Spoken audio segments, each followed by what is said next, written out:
So first of all we write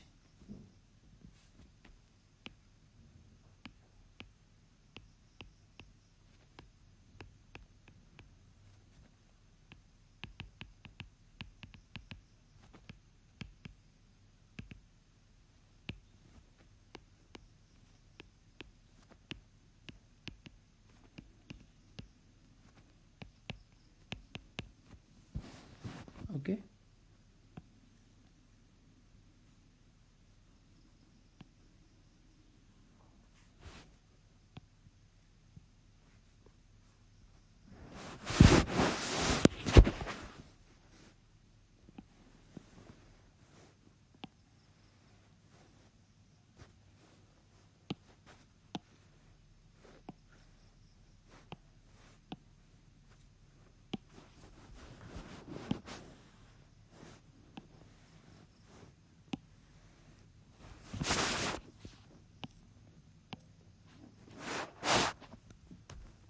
Write here details, then amount is both in symbol and rupees symbol. Your particulars.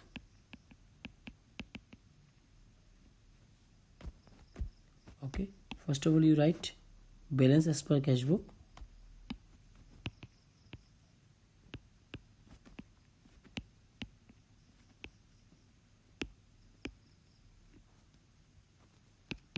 Debit 8250. Now we add, also write here less. We know that there is some add items and we also use some less items, so we should write here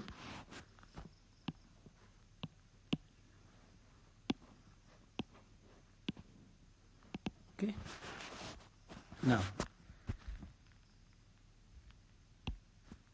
out of total first one, out of total right here, out of total 2017 amounted to rupees 8,000, issued check amounted to rupees 5,800 have been presented for payment up to 30th June 2017. So check of rupees 800 were presented in July 2017 and the rest have not been presented at all. So we should write check issued but not presented for payment up to 30th June 2017. What is the value? Rupees 8,000 minus 5,800, in total 22,100. Okay. Next,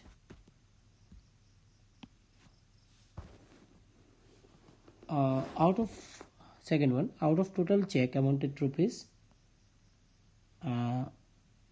6,000 sent to the bank for collection, out of which check of rupees 4,100 were credited in passbook up to 30th June 2017. Check amounted to rupees 1,200 credited in July 2017, which is not my cup of tea. That's why we should avoid that thing, and the rest have not been collected so far. So in June, we have to write in June's amount. So sent for collection is what? Sent for collection, sorry, extremely sorry, it's not the line. Sent for collection 6,000. Sent for collection is 6,000. Now out of which check rupees 4,100 were credited, means 4,100 will come to your account, will add it in your account. Always remember, in passbook we know that passbook is recorded by bank. That's why in passbook credit means your account plus, and passbook debit means your account minus means passbook debit means from your account the bank will deduct some money.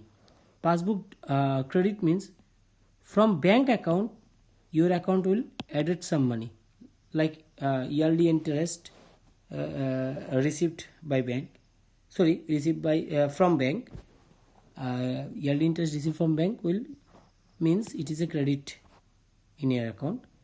So from bank to your account plus means credit, from your account to bank account minus means debit.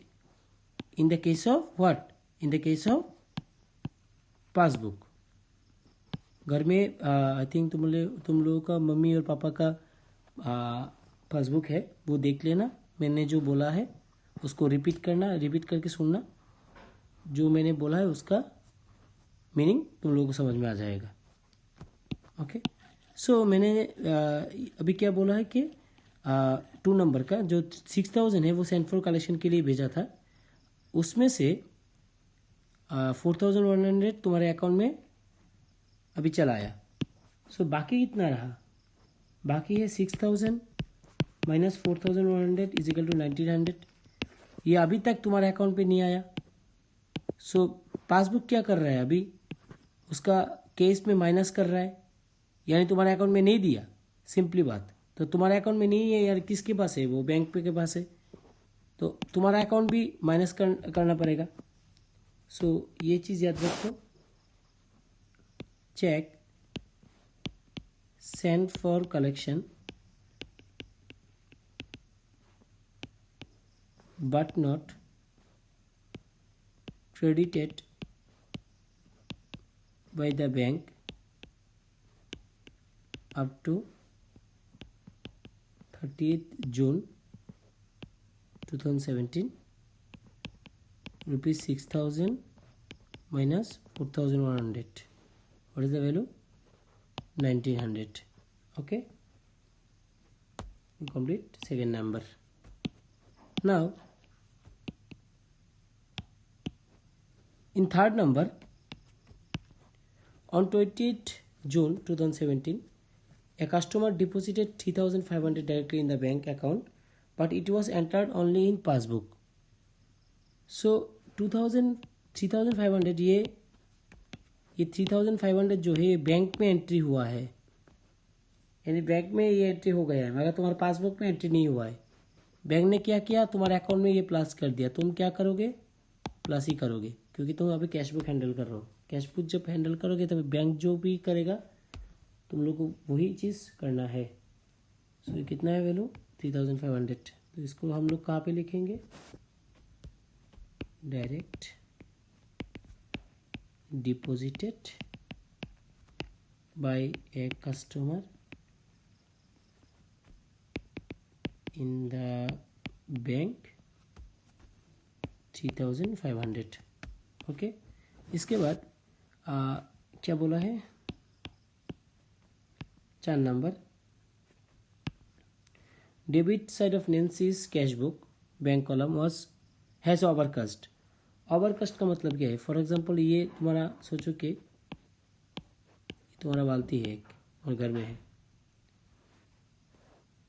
उसका undercast का मतलब है ये बाल्टी अभी तक पूरा नहीं हुआ है.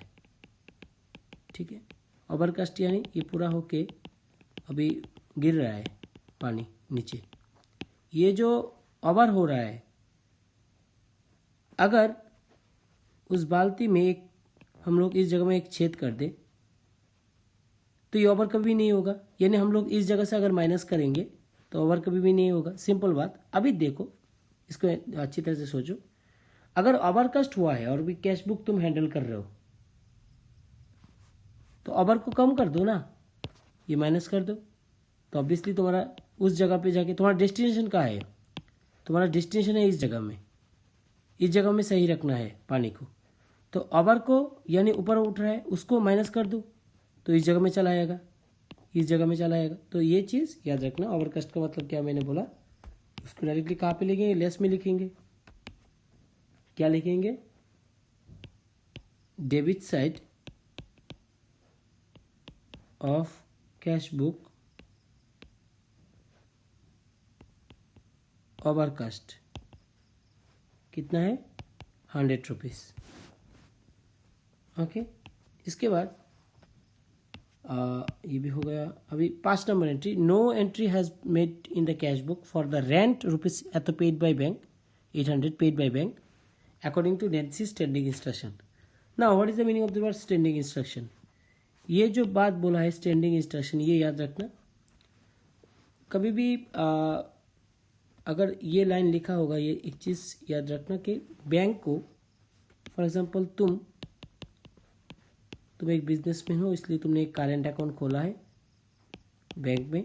वो करेंट अकाउंट खोला है और तुम्हारा बैंक का एक अकाउंट तुम मेंटेन कर रहे हो, खुद का भी अकाउंट मेंटेन कर रहे हो, खुद का यानी कैशबुक और बैंक का पासबुक मेंटेन कर रहे हो, इसलिए तुम क्या कर रहे हो BRS। अगर कोई प्रॉब्लम होगा तो BRS में ही पता चल जाएगा। तुम्हारा कैशबुक और पासबुक में अगर सिमिलरिटी नहीं रहेगा तो BRS में पता चल जाएगा, इसलिए हम लोग BRS कर रहे हैं। ओके, सो BRS में एक चीज़ याद रखना कि no entry has been made in the cashbook. तुमने कैशबुक में कोई भी एंट्री नहीं दिया है। कैशबुक कौन हैंडल कर रहा है? तुम। For rent rupees 800 paid by bank according to Nancy standing instruction. Standing instruction का मतलब क्या है? सोचो कि ये नेंसी है, ठीक है। नेंसी बैंक को बोला है, भाई मुझे 7 तारीख मेरा जो पेमेंट है, for example electricity bill, phone bill, फिर रेंट, जो भी है ये तुम पे कर देना on behalf of my personal account. तुम यानी SBI, सोचो कि ये स्टेट बैंक ऑफ इंडिया का मैं बोल रहा हूँ, स्टेट बैंक ऑफ इंडिया को बोल रहा है कि तुम पे कर देना। तो 7 तारीख ऑटोमेटिकली डिडक्ट हो जाएगा तुम्हारे अकाउंट से। वही है स्टैंडिंग इंस्ट्रक्शन। ओके, तो स्टैंडिंग इंस्ट्रक्शन का मतलब याद रखना ये क्या है। सो नैन्सी ने क्या किया, वो स्टैंडिंग इंस्ट्रक्शन के लिए वो 800 तुम्हारे बैंक अकाउंट से माइनस हो गए, मगर तुम्हारे अकाउंट में माइनस नहीं हुआ है। सो बैंक ने तुम्हारे अकाउंट से क्या कर दिया? माइनस कर दिया। तो तुम क्या करोगे? तुम किसको फॉलो करोगे? बैंक को फॉलो करोगे। तुम क्या करोगे? तुम भी माइनस करोगे सिंपली। अभी ये चीज़ हम लोग लिखेंगे, rent paid by bank according to standing instruction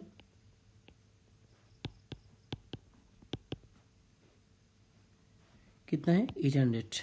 okay, अभी लास्ट में क्या है 6 number, the passbook showed credit of ₹320 for interest and debit ₹40 as bank charges. तो क्रेडिट पासबुक में क्रेडिट कितना है 320। क्रेडिट का मतलब क्या है? तुम्हारे अकाउंट में वो पैसा आया है। पासबुक्स में डेबिट कितना लिखा हुआ है?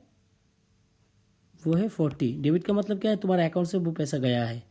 सो 320 को प्लस करेंगे और 40 को माइनस कर देंगे। सिंपली लिखो इंटरेस्ट credited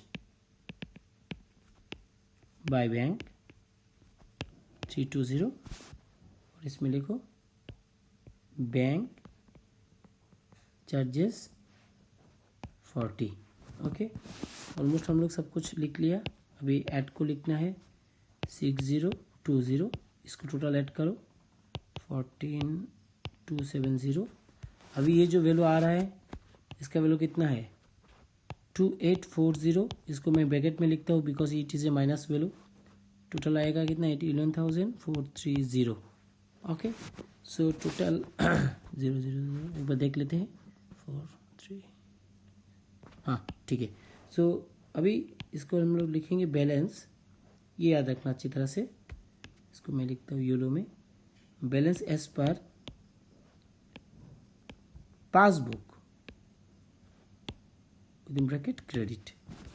देखो मैंने क्या कहाँ से शुरू किया, कैशबुक डेबिट बैलेंस से शुरू हुआ था। जब लास्ट में लिखेंगे तब क्या लिखेंगे, passbook credit, what is the value 11,430। This is your answer. अब ऐसे करके बहुत सारा क्वेश्चन तुम लोग अपने बुक से देख लेना। ये टाइप ऑफ क्वेश्चंस आ सकते हैं, ठीक है।